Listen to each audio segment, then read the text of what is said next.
Let me take you back. It's April 2002.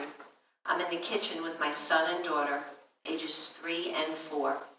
We have to get out the door. My son is having a gigantic temper tantrum. I am stressed, pressed for time, slowly and steadily losing my cool. I mean, my anger and my frustration was building and building and building and building. I look over at the counter and I see a big wooden spoon. And I look at my son. And I'm not proud of what I did in the next moment. But I picked up that spoon and I slammed it on the counter 3 times, all while yelling and screaming at my children. What did I just do? I looked at them and I saw tears and fear and confusion in their eyes. How can I do that to them, me, their mother?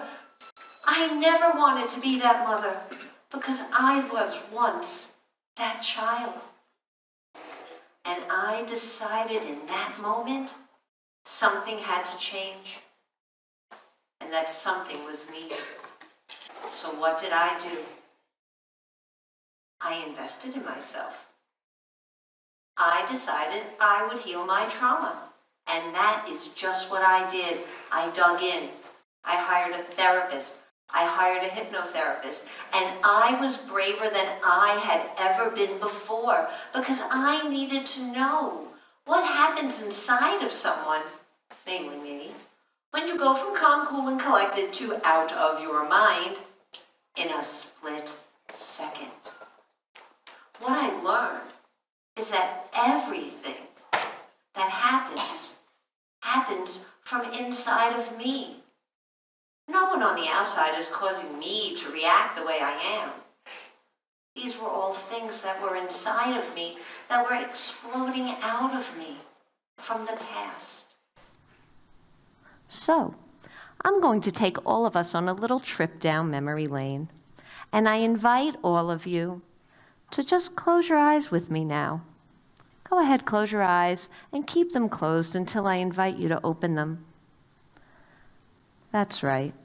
And with your eyes closed, just take a few gentle breaths. And as you inhale, you'll notice your stomach gently rising and falling with each breath you take. As you feel your feet on the floor and your seat in the chair. And I'm going to invite you to use your imagination now and recall a song that has a really happy memory attached to it. Maybe it's a song from the distant past or the recent past, but just call to mind this song. And when you have this song, just gently nod your head. That's right. Very good. Now allow the memories of this song to fill your body and fill your mind. Maybe you remember the melody, the lyrics, the people you were with, what you were doing, and your body feels as good right now as it felt at that time. And hold on to that good feeling. And in a moment, I'm going to count back from 3 to 1. And when I get to the number 1, you'll open your eyes, and you'll feel that good feeling still inside of you. I will begin counting now. 1, take a breath in. 2, bringing that good feeling right back here with you. And 3, opening your eyes. And just notice for a minute inside of you that good feeling you have. You see, that's how the unconscious mind works. It has no sense of time. So when we remember a good positive event from a long time ago, we feel it. We experience it because the body remembers. But here's the tricky thing. The unconscious mind does not discriminate. So if a not so good, uncomfortable event is remembered, we respond with the same coping skills and reactions that we had at the time of the original event. So that day in the kitchen when I was 34 years old, having a temper tantrum, let's face it, it wasn't adult Janet. yelling and screaming. It was my own inner child who was doing anything she could in that moment to try to gain control and feel better. That's where we heal, from the inside out. And I had to learn that. I had to learn how to do that. How was I going to go from a mom who yells to one who didn't? Well, I'll tell you the 3 things I learned. The first thing is that I learned to take a purposeful pause. What does that even mean, a purposeful pause? It means just that. You stop. You breathe. You tune into your body. What's going on inside of me at this moment when this one in front of me is freaking out? Is my stomach upset? Does my head hurt? Is my heart racing? What does my body need? Maybe I need to sit down, get a glass of water, or leave the room. Take care of me first in that pause. The second thing, reorient yourself. How do you do that? It's very mindful, conscious work. Here's how we'll do it. It's Saturday, November 12th. I'm in Mesa, Arizona, in a conference center. There's carpet on the floor. I have black pants on and a red shirt. In this moment, I'm okay. Bringing yourself into the present moment regulates your autonomic nervous system, and it lets you know you're safe. But the third thing I learned, this is my superpower, and I'm going to share it with you. And you can even do it with me if you want, but you don't have to. You take your little finger here, and you go like this. And you hold your finger on your lips when that person in front of you is doing their thing, is yelling at you, is not being nice, is your child is having a temper tantrum, because when your finger is over your lips, it's really hard to talk with your finger over your lips.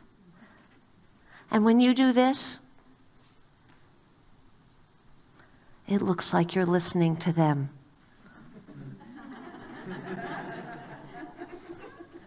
But what you're really doing is really good self-care, because when your finger is over your lip, you can take that purposeful pause and you can reorient yourself. And then when they're all done, you can respond and not react. Much better place to be. Now, as a hypnotherapist, I knew all of this about the deeper mind. So learning to apply it to myself was pivotal. And I went from a mom who yelled to one who doesn't. Now, I don't get it right all the time, and neither will you. But each day is better and better. And I know if I wouldn't have done this, I would have kept yelling. I would have kept blaming my children for making me mad. I'd probably be depressed and physically sick. What about you? What if you don't make these changes in your life?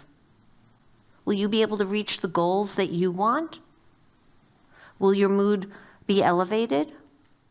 Or will it be depressed? Will you be calm? Or will you be anxious? Will your relationships be connected? Or will they be filled with conflict? You see, the choice is yours. Which way do you want to proceed? I took all of my years of personal growth, 30 years, and counting, and I combined what I learned personally with all of my years of clinical experience. And now I take what I've learned, and that's how I help my own clients now heal and grow. And in fact, I even wrote a best-selling book about how to heal. So if you want to stop yelling, I challenge you to be braver than you've ever been before and invest in yourself and heal your inner child, because he or she is really crying to feel better. And when you heal them, your mood will improve, your relationships will improve, and you will be able to achieve the goals in your life that your heart desires. Thank you.